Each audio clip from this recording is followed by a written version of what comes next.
میرے دوستو، انسان کو اللہ تبارک و تعالیٰ نے کچھ چیزوں کی فطرت عطا کی ہے۔ وہ کہیں اپنے آپ کو تکلیف میں محسوس کرتا ہے تو کہیں اپنے آپ کو آسانی میں محسوس کرتا ہے۔ بڑا پڑھا لکھا، سمجھدار، مالدار، وزادار آدمی ہونا، لیکن اس کے کپڑے میلے کچیلے ہوں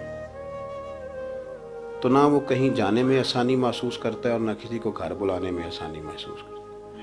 ایک مفت کا بوجھ اس کی طبیعت پہ ہوتا ہے کہ میرے کپڑے ٹھیک نہیں، مفت کا بوجھ۔ لیکن بندہ بالکل ان پڑھ ہو، سادہ ہو، گھر ٹوٹا ہوا ہو، لیکن اس کے کپڑے ٹھیک ہوں، اٹھنا بیٹھنا بھی نہا کے آیا ہو، استری والے کپڑے پہنے ہو، تو کہیں بیٹھتے ہوئے ذرا ہچکچاہٹ نہیں محسوس کرتا۔ آپ خود جب اپنے وہ کپڑے اتار لیتے ہیں نا، ان کو مٹی لگی ہوئی تھی، کہیں گرد لگ گئی تھی، تو خود بھی اپنے آپ کو آسانی میں محسوس کرتے ہیں۔ ورنہ نا وہ ساری محفل میں سب سے زیادہ توجہ اسی بات پہ رہتی ہے کہ میرا بٹن ٹوٹا ہوا ہے، اور وہ جینے نہیں دیتا کہ بٹن جو ٹوٹ گیا ہے، تو بار بار بندے کا خیال ہوتا ہے کہ کدے تک نہ لائے کوئی۔ یہ نفسیاتی مسئلہ ہے، اس کو سمجھیں۔ انسان فطرت کے ہاتھوں بعض اوقات مجبور ہوتا ہے۔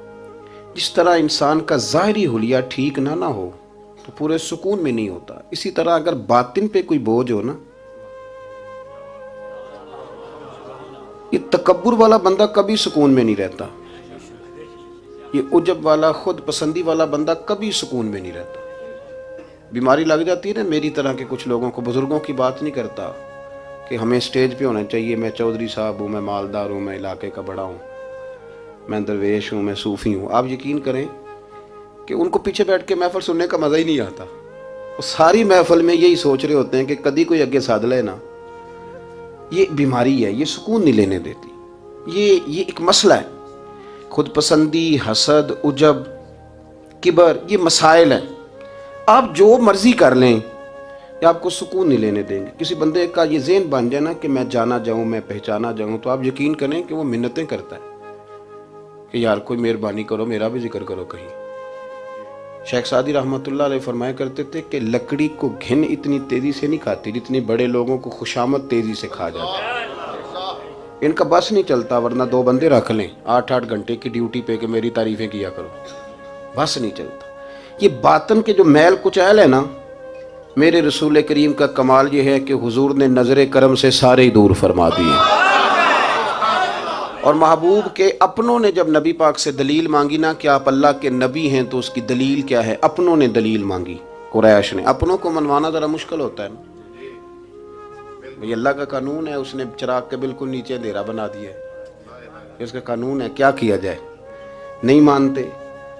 اپنوں کو منوانا، قریبیوں کو۔ انہوں نے جب، میرے ایک دوست نے مجھ سے کہا کہ ایک نہیں سمجھ آئی کہ جب کوہ صفا پہ حضور نے کہا تھا کہ میں اگر تمہیں کہوں کہ اس طرف دشمن کھڑا ہے تو سارے کہہ رہے تھے ہم آپ کی بات مانیں گے، تو میں نے کہا وہ سرکار کو ماننے کی بات تھی۔ یہاں بھی بہت سارے لوگ ہیں وہ کہتے ہیں حضرت صاحب آپ کی عزت بڑی کرتے ہیں پر چپ کر جائیں، سیاست کا نام نہ لینا۔ میری بات کی سمجھ آ رہی؟ آپ کی عزت بڑی کرتے ہیں پر چپ کر جائیں۔ آپ نے یہ نہیں کہنا کہ سود نہ کھاؤ، بالکل آپ نے یہ نہیں کہنا کہ چودھری صاحب کے بچے کی شادی پہ بینڈ باجا نہیں ہونا، کیونکہ ہم تو عزت کرتے ہیں۔ عزت کرنا اور ہوتا ہے اور بات ماننا، ان میں فرق ہوتا ہے نا جی۔ کچھ لوگ حیا کرتے ہیں پر بات، لیکن زیادہ خوشی اسی کی ہوتی ہے جو حیا بھی کرے اور بات بھی مانے۔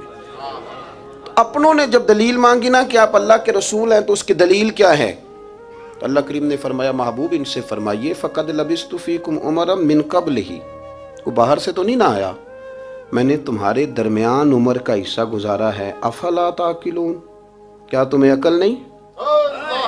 میری طرح کا کوئی سچا ہے تو دکھاؤ، کوئی صادق اور امین ہے تو دکھاؤ۔ تمہارے بیچ نبی کریم کا نہ اٹھنا بیٹھنا